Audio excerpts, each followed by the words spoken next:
नासिर वाक़िया खे कंदासीं तवनाई वारे सूबाई वज़ीर इम्तियाज़ अहमद शेख चयो आहे त वफ़ाक़ी वज़ीर अहमद अज़हर जे बयान के रद्द कंदे चयो आहे त सिंध में कुदरती गैस सालियानी 9 सैकड़ो घटि थियण वारे बयान में का बि सदाकत न आहे। सूबाई वज़ीर इम्तियाज़ शेख पंहिंजे बयान में चयो आहे त वफ़ाक़ी वज़ीर लगातार ग़लत बयानी करे रहिया आहिनि। सर्दियुनि में गैस जी तलब ऐं रिसद में फ़र्क़ पहिरियों भेरो न थी आहे। मामले जी जांच लाइ वफ़ाक़ खे सिंध ते ॿधल जॉइंट सर्विस कमेटी जोड़ी वञे। इम्तियाज़ शेख चयो त हुकूमत पंहिंजी नाअहलियत तस्लीम करण बदिरां नओं बहानो घड़े रही आहे। वफ़ाक़ी हुकूमत जे बयान जी का हक़ीक़त आहे त सर्वे कराए वञे।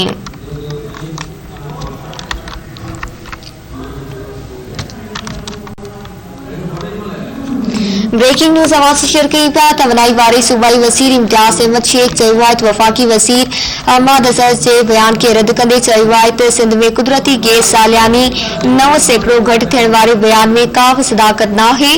सूबाई वज़ीर इम्तियाज़ शेख पंहिंजे बयान में चयो आहे त वफ़ाक़ी वज़ीर लगातार ग़लत बयानी करे रहिया आहिनि।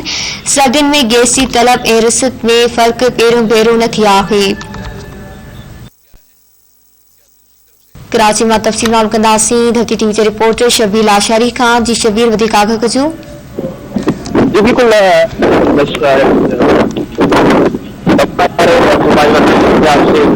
वफ़ाक़ी वज़ीर अहमद अज़हर पारां ॾिनल बयान ते रद्द अमल ॾींदे चयो आहे त अहमद अज़हर जेको बयान ॾिनो आहे उनमें का बि सदाकत न आहे। संदसि चवणो हो त अहमद अज़हर पंहिंजे खाते जी कारकर्दगी जेको आहे लिकाइण लाइ अहिड़े क़िस्म जा बयान पियो ॾिए। संदसि चवणो हो त सिंध में कुदरती गैस सालियानो 9 सैकड़ो घटि पियो थिए।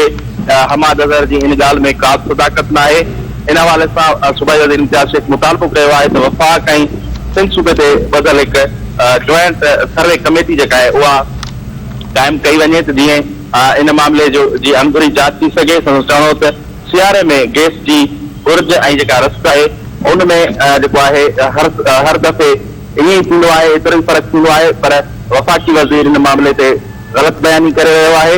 इम्तियाज़ चयो त माज़ी में कंहिं बि हुकूमत कुदरती गैस जी जेका पैदावार आहे उनमें सालियानो हिसाब में घटि हुजण जी कंहिं बि ॻाल्हि न कई आहे।